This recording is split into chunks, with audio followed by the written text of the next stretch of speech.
Serahkan diriku hanya padamu Yesus, dan ku berlari kepada tujuanku.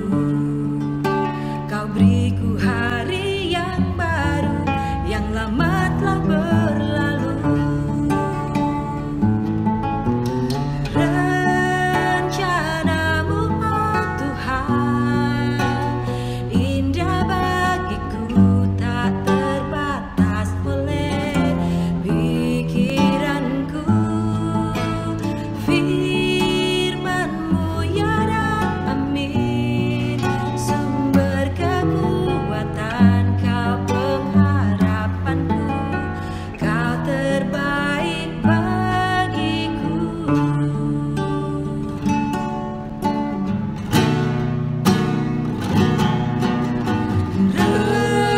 Rencanamu, oh Tuhan, indah bagiku, tak terbatas oleh pikiranku. Firman-Mu ya dan amin, sumber kekuatan, Kau pengharapanku, Kau terbaik bagiku.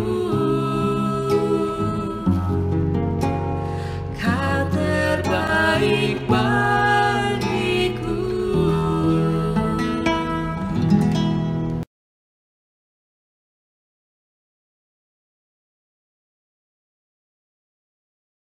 Malam Bapak-Bapak, Ibu-Ibu, saudara-saudara yang dikasihi Tuhan.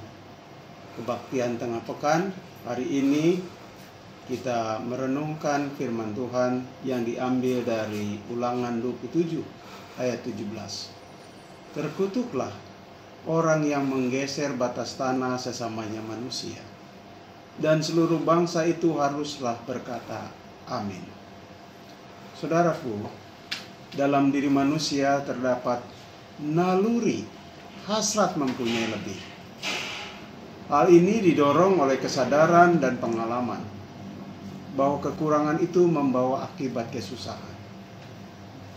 Kurang uang, kurang sehat, kurang perhatian, kurang makan, atau kurang iman. Kekurangan berdampak buruk bagi kehidupan manusia, baik fisik maupun spiritualitas. Tidak heran orang tergoda untuk selalu ingin punya lebih dalam kehidupannya, dan seakan-akan ada perasaan puas dan tenang jika hidup dalam keberlebihan. Tuhan yang menuntun Abram, Ishak, Yakub dalam perjalanan mereka, Tuhan menuntun mereka dengan ketersediaan materi yang cukup. Bahkan bisa dikatakan mereka adalah orang-orang yang berkelimpahan secara materi. Kejadian pasal 13 ayat 2 mencatat, adapun Abram sangat kaya, banyak ternak, perak dan emasnya. Ini menandakan bahwa Tuhan itu memberi kelimpahan, saudara-saudara. Tapi naluri manusia ingin mempunyai lebih banyak ternyata harus dikontrol. Sebab jika tidak dikontrol, naluri itu bisa berubah menjadi keserakahan. Tidak pernah merasa puas, ingin lagi, bagaikan orang haus yang meminum air laut. Makin bertambah haus ketika dia meminum airnya. Akibat lebih jauh, dan ini sangat buruk, yaitu kemudian ingin mengambil dan menguasai milik orang lain. Firman Tuhan di atas bersifat peringatan agar kita tidak terjatuh dalam keserakahan. Sama seperti orang Israel supaya tidak menggeser batas tanah yang dimiliki oleh sesamanya. Ini fungsi kontrol keserakahan. Di zaman kita yang modern, kepemilikan tanah ditandai dengan sertifikat, secari kertas yang menunjuk legalitas kepemilikan. Di zaman itu lain, saudara-saudara.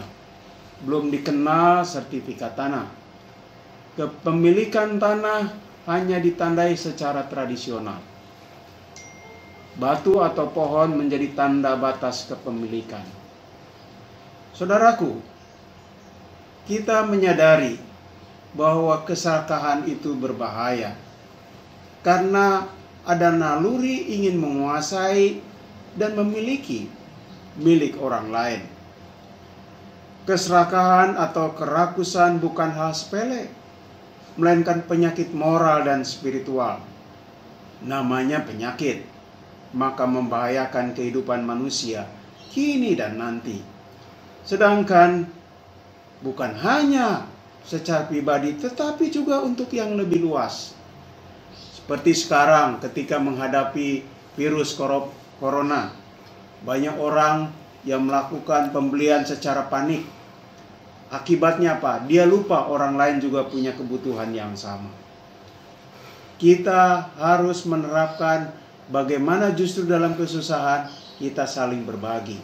Kita sadar mengakui orang lain punya hak yang sama. Tidak boleh kita merugikan mereka dengan menguasai dan memiliki milik orang lain. Tuhan memberkati kita. Amin.